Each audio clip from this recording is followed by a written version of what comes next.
Hello guys! So balot na balot tayo kahit na may araw. Ang nipis pa naman ng suot ko sa loob. Akala ko hindi masyado malamig kasi nga ano lang ang weather. Paglabas ko, naku po, ang hangin. Lumamig dahil sa hangin, ang lamig ng simoy ng hangin. Ayan guys, maglalakad na naman ulit tayo papuntang St Claire. Punta naman ako ng St Claire. Slowly kisses passing by the river. I've been missing your strawberry kiss.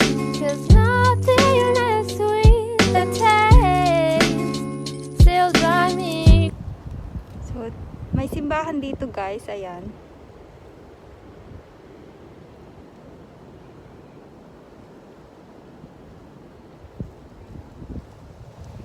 Anong simbahan to? Hindi ko alam kung anong simbahan to.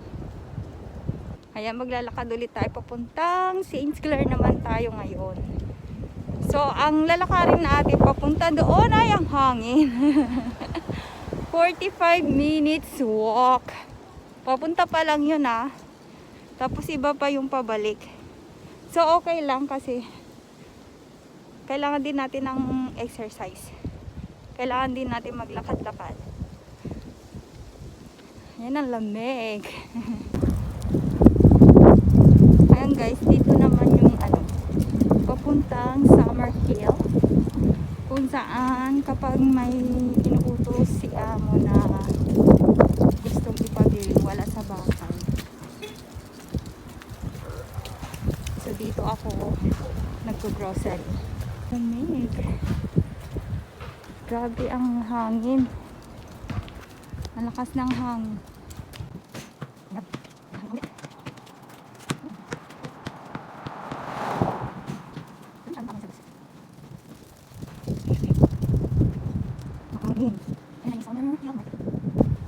Ayan, dito tayo nag-grocery kapag may pinapabili si Amonesa.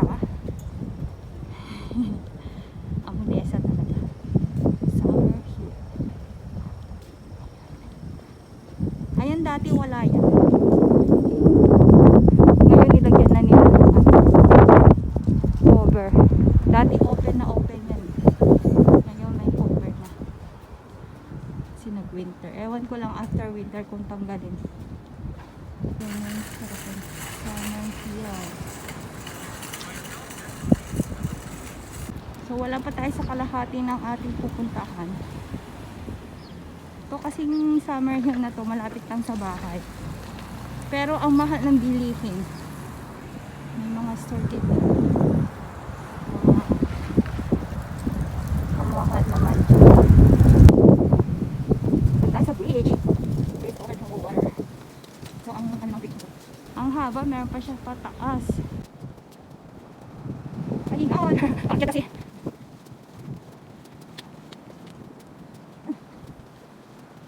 Lagi tayo sa kanila kasi. Kulang na ako kung tayo. Ay, ningal na ako. Pero ang ganda ng view. Ang ganda ng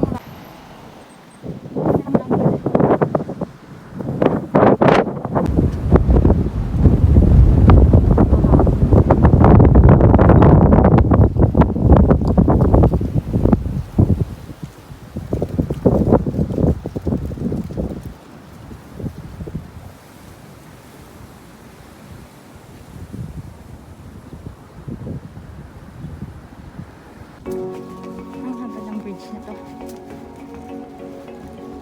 2 minutes, more than 2 minutes yung paglalakad natin sa bridge na to. Tapos ayan, dyan ako nagsusundo ng mga alaga ko.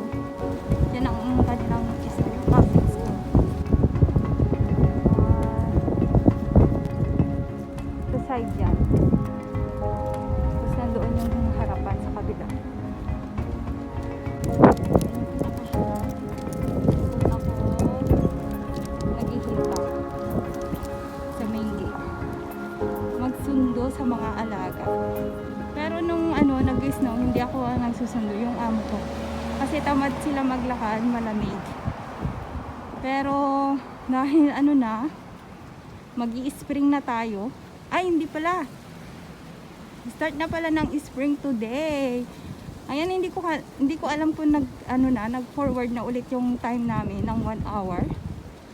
Dahil nakalagay sa calendar March 14. So ito yung daan na papuntang St Claire. Nadaan tayo sa mga street bago tayo makarating dun sa main road.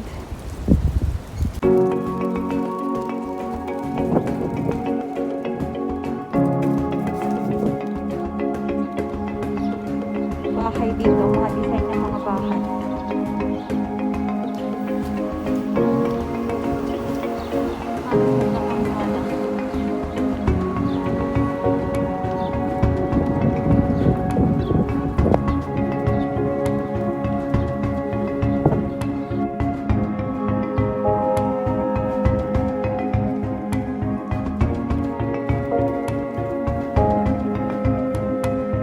So guys, dahil may pandemic, ganito ang setup ng birthday nila dito. Ayan, nasa harap ng bahay. And then yung mga a-attend ng birthday, hindi sila lalabas ng sasakyan. Iaabot lang nila yung gift nila, and then iaabot din ng birthday celebrant yung kanilang giveaway. Drive-thru. Parang nag-order ka ng ano sa mga fast food. Ganun lang. Kasi nung nag-birthday yung alaga ko last year, ganyan din yung ginawa namin. Yung decoration nasa tapat ng bahay, and then andun sila sa tapat ng bahay, hinihintay yung mga bisita na daraan. Tapos magpapalitan lang sila ng ano, gift at saka giveaway. Diba? Wala eh. Kaya ano ang birthday. Tapos mag-celebrate lang sa loob ng bahay, sila lang. Dahil nga sa pandemic. Ay, sana matapos na to. Sana bumalik na sa dati ang lahat. Ayun. So, hiningal na tayo. Ayan, mamaya ulit guys. See you again later. Bye! So yan guys, nandito na tayo sa main road. St Claire.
mag-withdraw ng ating money.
Kasi nagpapabili ako ng gloves sa amo ko. Ilang beses ko na yun nilagay dun sa list, grocery list. Hindi siya umu-order, kakainis. So ako na lang bibili ng sarili kong gloves. Sakay ka sila. Ay nako. And then,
bibili lang tayo ng rice dito. Maghahanap lang tayo ng rice kasi wala na akong rice. Ito yung mga drinks. Tingnan ko nga kung may nakasale na drinks.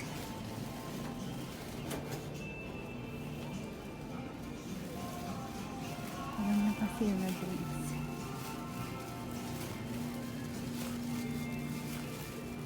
Mga cereals. Nasaan yung mga rice nila dito?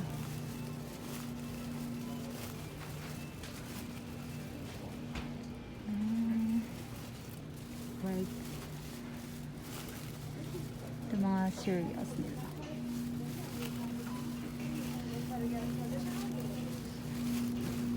Okay.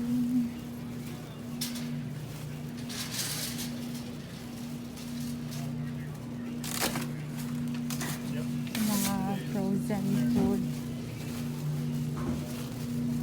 Hindi ko alam saan banda yung rice nila.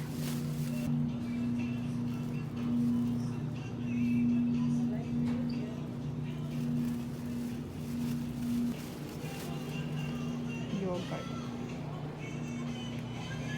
Milk. Yogurt tsaka milk. Ito. $2 for $6.